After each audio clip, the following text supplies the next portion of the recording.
Gimana kalau ternyata musuh bebuyutanmu itu justru jadi sumber inspirasi terbesarmu?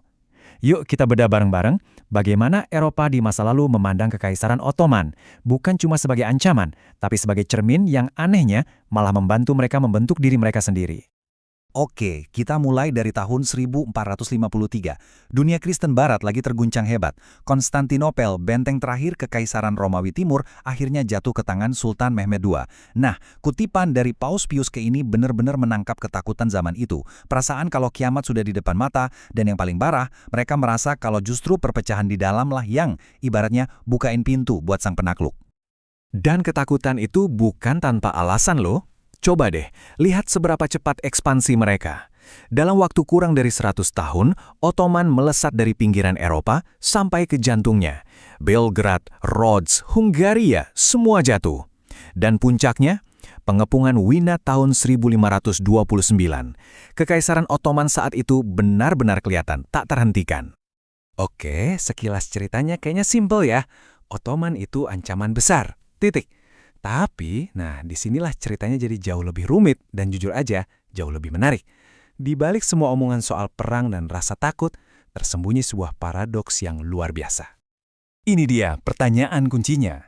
Gimana ceritanya sebuah kekuatan yang dicap sebagai hukuman dari Tuhan, kok di saat yang sama bisa dikagumi habis-habisan karena disiplin militernya, sistem keadilannya, sampai keteraturan masyarakatnya? Aneh kan?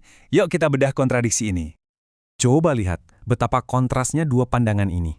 Di satu sisi, ada tokoh kayak Martin Luther yang menganggap Ottoman itu ya murka Tuhan. Tapi di sisi lain, para diplomat dan pemikir malah melihat hal yang sama sekali beda. Sebuah model kebajikan, efisiensi, dan sistem meritokrasi yang justru jadi antitesis dari Eropa yang feodal dan korup pada saat itu.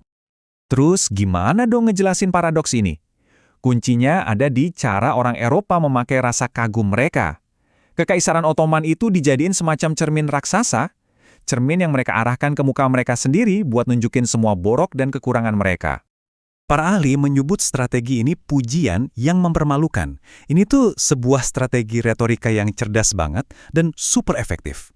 Jadi intinya gini, dengan memuji musuh, tujuan utamanya bukan buat meninggikan si musuh, tapi justru buat nyindir dan bikin malu para pemimpin sendiri. Harapannya, biar mereka terdorong buat berubah. Dan ini nih contoh-contoh spesifiknya. Mereka kagum sama disiplinnya pasukan Yanisari, terus dibanding-bandingin sama tentara bayaran Eropa yang suka bikin onar. Mereka lihat pejabat diangkat berdasarkan kemampuan, bukan karena darah biru. Mereka puji-puji keadilan yang cepat dan kota yang tertib. Nah, semua ini jadi amunisi buat ngekritik korupsi dan kekacauan di negeri sendiri. Nah, penggunaan cermin Ottoman ini jadi makin serius waktu masuk ke ranah politik. Kekaguman ini loh berevolusi. Dari yang tadinya cuma kritik sosial, jadi argumen beneran buat ngerombak struktur negara Eropa. Coba bayangin deh, kondisi Eropa di abad ke-16 dan 17. Pecah di mana-mana gara-gara perang agama, pemberontakan bangsawan, kacau balau. Nah, di tengah kekacauan itu, beberapa pemikir ngelirik model Ottoman. Pemerintahan terpusat di mana omongan sultan itu hukum, dan mereka mikir, wah, ini bisa jadi solusi buat bikin negara stabil. Dan ini bukan sekedar teori loh. Coba kita lihat gimana idenya berkembang. Awalnya mereka cuma kagum sama Yanisari. Terus ada nih pemikir yang belak-belakan ngusulin, gimana kalau Eropa bikin milisi sucinya sendiri? Niru sistem Yanisari.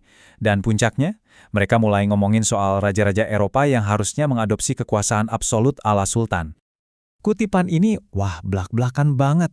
Campanella ini bukan cuma kagum, dia aktif ngerekomendasiinnya. Bayangin, dia bilang kalau aja raja Spanyol pakai kekuasaan absolut kayak sultan, dia bakal jauh lebih hebat. Poinnya di sini jelas banget, sang musuh udah jadi cetak biru buat ditiru. Nggak cuma di dunia politik loh, citra Ottoman ini juga jadi senjata dalam perang kata-kata antara Katolik dan Protestan. Dan dalam konteks ini, kalau sampai dituduh niru orang Turki, itu hinaan yang parah banget.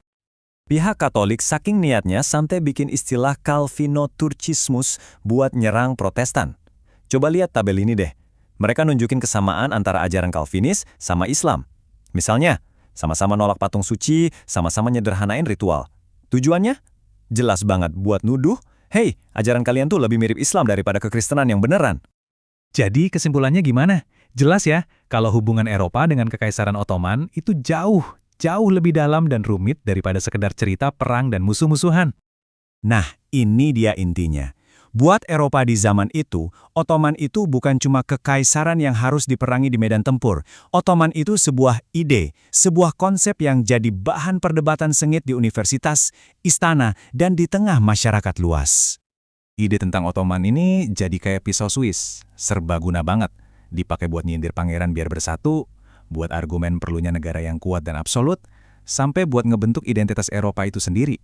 Ironisnya kan, dengan terus-terusan ngaca ke musuh, Eropa secara nggak sadar justru mulai mengadopsi beberapa sifat yang mereka kagumi dari musuh itu. Dan ini ngebawa kita ke pertanyaan terakhir yang menurut saya cukup provokatif. Sejarah ini ngajarin kita gimana sebuah peradaban bisa pakai citra lawannya buat introspeksi dan berubah. Jadi yuk kita coba tanya ke diri sendiri. Di dunia kita sekarang, siapa atau apa yang jadi cermin kita? Siapa musuh yang bermanfaat yang kita pakai buat nentuin siapa diri kita dan kemana kita mau melangkah?